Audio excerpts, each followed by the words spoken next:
Здравейте, казвам се Мартин Стоянов и съм ученик на професионална техническа гимназия Иван Райнов в град Ямбол. Днес ще ви представя схема за реверсиране на асинхронен елдвигател в ръчен, автоматичен и авариен режим. В схемата се съдържа ел-табло, в което има QS1, дефектна токова защита 300 мА, служеща за защита на ел-таблото от пожар. QA2, автоматичен прекъсвач, служи за защита и автоматично изключение при ненормални явления като ток на претоварване, късо съединение и минимално напрежение, както и по-рядко за ръчно прескочване на вериги. MS1, термомагнитен моторен прекъсвач, служи за защита и автоматично изключение при претоварване или късо съединение на асинхронен елдвигател.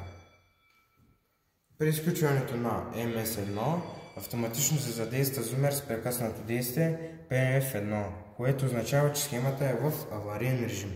Демонстрираме.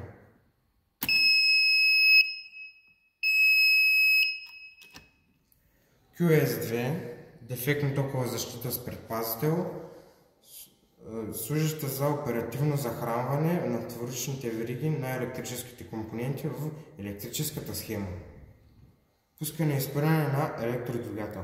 Щом искам да пусна режимът на работа да е ръчен, завъртам ключът CH1 надясно.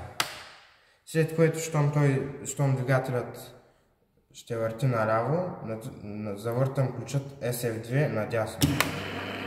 След което се задейства контактора KM1 и свети сигнала на HL2. И виждаме, че двигателят върти в лява посока. За да го спра, връщам ключът SF2 в нулево положение. Щом искам той да върти надясно, завъртам ключът SF3 надясно. След което се задейства контактора KM2 и свети сигнална лампа HL3. И виждаме, че двигателят върти надясно. За да го спра, просто връщам ключът SF3 в нулево положение. За да превключат режимът на работа от ръчен в автоматичен, завъртам ключът CH1 в нулево положение, след което го завъртам наляво. За да го пусна, просто натискам зеленият бутон B2. След което двигателят се управлява от многофункционално реле за време RT. В зависимост от настройката за време, двигателят ще върти в лява посока за определено време, след което ще спре и ще върти в дясна посока за определено време.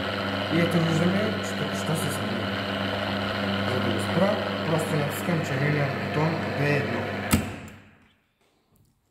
Аварийно спиране. За аварийното спиране ще ми трябва да дадем от режимите за работа.